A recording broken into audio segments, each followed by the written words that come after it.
जय शिव मुलांनो, आपण सर्व बरे आहात ना? चला, आपण वर्गात सुरुवात करायच्या आधी सर्वात प्रथम आपण काय करतो? देवबापाशी बोलतो. आज आपण काय करू? पवित्र क्रूसाच्या चिन्हाद्वारे पवित्र क्रूसाच्या चिन्हाच्या अंकितद्वारे आपण वर्गाची सुरुवात करूया. पिता, पुत्र आणि पवित्र आत्मा यांचा गौरव असो. चला मुलांनो, आपण बघितले की आतापर्यंत आपण काय काय शिकलो है ना. तुमच्या लक्षात आहे किंवा नाही? आहे ना.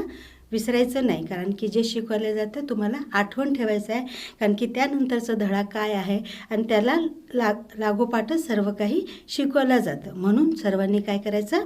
लक्षपूर्वक ऐकायचं आणि वर्ग झाल्यानंतर आपण घरीसुद्धा ते पुस्तक आपण वाचून काढायचं, आपला धडा पूर्ण वाचून काढायचा. आज आपण बघणार आहोत मुक्तीची योजना.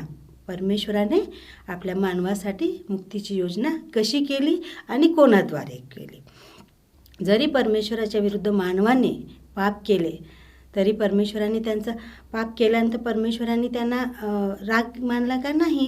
त्यांना शिक्षा दिली का नाही? जरी शिक्षा दिली आणि परमेश्वराने त्यांना पाप केल्यानंतर क्षमा पण केली. क्षमा केल्यानंतर परमेश्वराने एक योजना बनवली की मी मानवाला प्रेम केलं तर या मानवांचा जीवन नाश होऊ नये, म्हणून त्यांनी काय केलं? एक मुक्तीचा मार्ग काढला. मुक्तीच्या मार्गासाठी परमेश्वर विचार करू लागला की मी कोणाला निवडू, आणि परमेश्वर आपल्या मुक्तीच्या मार्गासाठी परमेश्वराने अब्रामाला निवडलं. अब्राम एकदम परमेश्वराच्या सानिध्यात राहणारा आणि त्याच्यात भयामध्ये चालणारा होता. तर परमेश्वराने अब्रामाला म्हटले की मी तुझ्यापासून मोठे राष्ट्र निर्माण करेन. काय म्हटलं परमेश्वराने अब्रामाला? खूप मोठी वाणी केली आणि त्याच्यासाठी एक भविष्यवाणी होती की तुझ्याद्वारे मी काय करणार आहे? एक मोठे राष्ट्र निर्माण करणार आहे. आणि परमेश्वराने खरोखर त्याच्याद्वारे मोठे राष्ट्र निर्माण केले आणि त्याला हे पण सांगितले की तुझ्याद्वारे मी नाव पण मोठे करेन, हो की नाही. मग परमेश्वराने अब्रामाला याच्यासाठी निवडलं आणि परमेश्वर खरोखर आपल्या गौरवासाठी गौरव अब्रामाकडून करून घेतले. मग सारा आणि अब्राम हे दोघं कुठे राहत होते? आरोन देशात राहत होते. मग हे दोघे मिळून आणि आपल्या पुतण्याला घेऊन, लोटला घेऊन कुठे निघाले? कनान देशात गेले. कनान देशात असताना परमेश्वर त्याला म्हणतो की मी तुझी संतती इतकी वाढवीन, आणि त्यांना माहीत होतं आणि त्याला अब्राम आणि साराला लेकरं पण नव्हते. तरीसुद्धा परमेश्वराने त्याच्याशी वाचा बांधली आणि म्हटले की मी तुझ्याकडून खूप संतती निर्माण करेन. तरीसुद्धा साराला जरी विश्वास नव्हता, पण अब्रामाला परमेश्वरावर पूर्ण विश्वास होता आणि मग त्यांनी काय केले? विश्वास केला. काही दिवसानंतर अब्रामाला मुलं झाले. सर्वात प्रथम त्याला पहिलं बाळ होतं इसाक, आणि अब्रामाने सारेपासून जन्म घेतला. आणि इसाकचा जन्म झाल्यानंतर तो खूप त्यांच्यामध्ये राहिला. परमेश्वराच्या भयात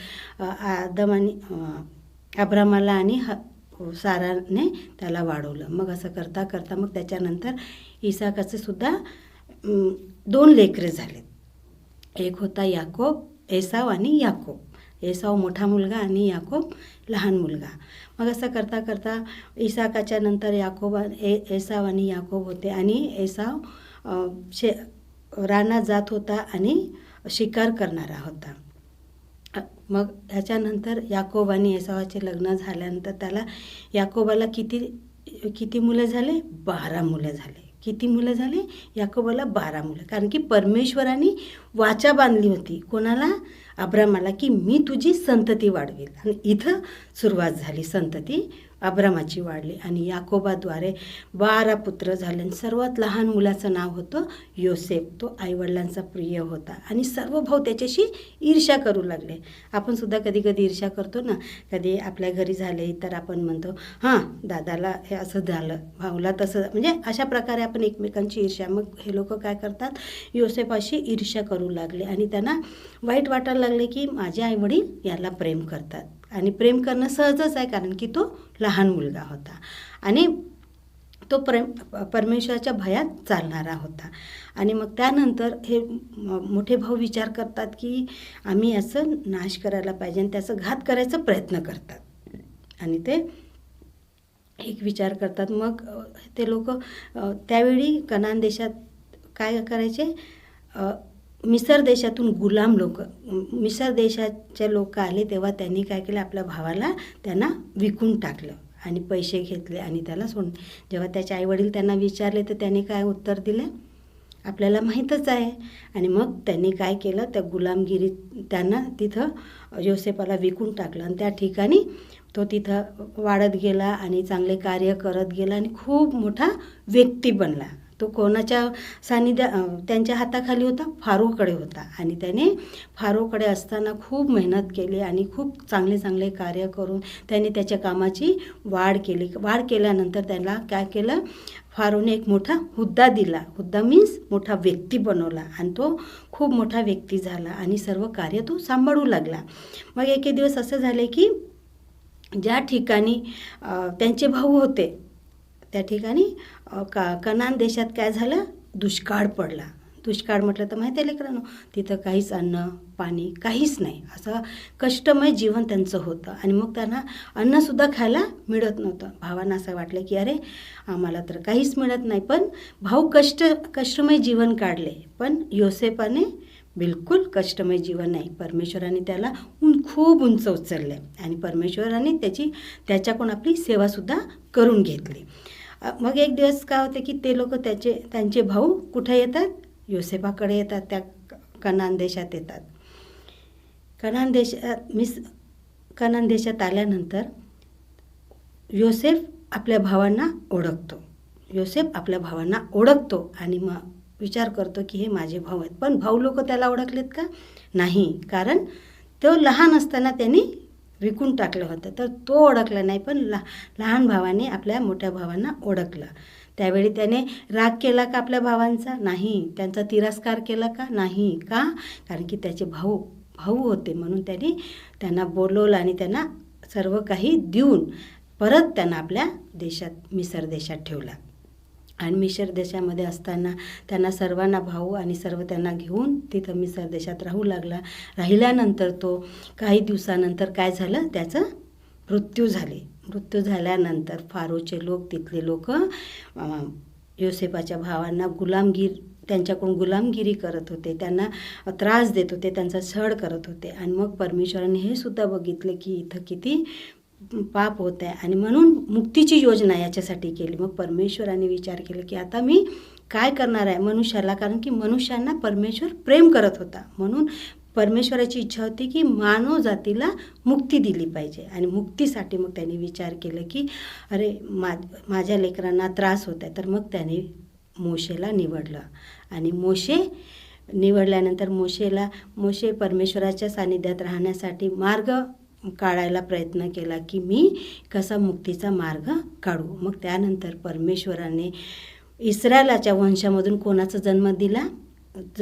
जन्म झाला, येशू ख्रिस्ताचा. येशू ख्रिस्त कशासाठी आला आपल्याला माहीतच आहे. त्यांनी आम्हाला मुक्ती देण्यासाठी येशू ख्रिस्ताला आपल्या जगात पाठवलं आणि मानवाला त्यांनी मुक्तीचा मार्ग दाखवला. मग याच्यावरून आपण काय शिकतो मुलांनो, ज्या रीतीने योसेफ आपल्या भावांना प्रेम केला, आपल्या लोकांचा तिरस्कार नाही केला, परमेश्वराने सुद्धा आमचा तिरस्कार नाही केला, तसं योसेफाने सुद्धा आपल्या भावांचा तिरस्कार नाही केला. मग या धड्यापासून आपण काय शिकायला पाहिजे मुलांनो, आम्ही सुद्धा आमच्या शेजारचे असो, आमचे भाऊ बहिणी आहेत, आम्ही एका परिवारामध्ये राहत असताना आम्ही कोणाचा तिरस्कार करू नये, लोकांना मदत करायचं. ज्या रीतीने योसेफाने आपल्या भावांना मदत केली तशी आपण सुद्धा मदत करण्याचा प्रयत्न करायला पाहिजे आणि चांगले गुण आपण घ्यायला पाहिजे. आम्ही जे कार्य त्यांच्या भावांनी केले आणि याकोबाने केले असे कार्य न करता आम्ही शांतमय जीवन आणि आपलं परमेश्वराच्या सानिध्यात राहण्यासाठी आपल्याला काय योग्य आहे हे याची जाणीव करून चांगले विचार घेण्यासाठी आणि चांगले काम करण्यासाठी आपण जीवन जगण्याचा प्रयत्न करायला पाहिजे. कारण की आपल्यासाठी एक मुक्तिदाता संसारामध्ये आला, आमच्या पापाला मार्ग दाखवण्यासाठी आणि पापापासून आम्हाला मुक्ती देण्यासाठी येशू ख्रिस्ताचा जन्म झाला. जय येशू मुलांनो.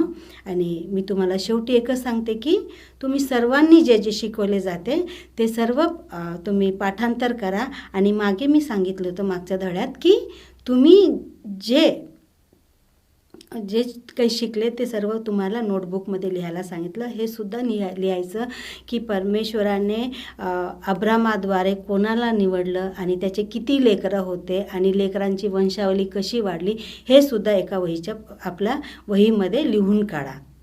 ठीक आहे मुलांनो? ठीक आहे, चला आपण शेवटी प्रार्थना करून आपण शेवट करूया. पवित्र पवित्र पवित्र सेनाधीश परमेश्वरा, तू आम्हाला सांभाळलं, आम्हाला शिकण्यासाठी मदत केली आणि वर्गात बसले असताना आम्हाला बुद्धी दिली, त्यासाठी तुझी उपकार स्तुती करते प्रभू. आणि विशेष करून आम्ही तुझं प्रार्थना करते ज्या रीतीने योसेफाचं जीवन होतं प्रभूजी. योसेफ तुझ्या आज्ञात राहून आणि आईवडिलांच्या आज्ञेत राहून त्यांनी आपल्या भावांना प्रेम केलं, तसंच तू आम्हाला प्रेम करण्याचं मनसुद्धा आम्हा सर्वांना दे. आम्ही एकमेकांसोबत प्रेमाने आणि प्रभूजी व्यवस्थित वागण्यासाठी आम्हाला शक्ती आणि सामर्थ्याने परिपूर्ण कर. विश्वास करते प्रभू, तू आम्हाला आपल्या सानिध्यात ठेवून आम्हाला तुझ्या पवित्र आत्मेद्वारे मार्गदर्शन करशील. ही छोटीशी प्रार्थना तुझ्या प्रिय ख्रिस्ताद्वारे मागते आणि तू ऐकून घे. आमेन. पिता, पुत्र आणि पवित्र आत्मा यांचा गौरव असो. आमेन. जय श्री मुलांनो. थँक्यू.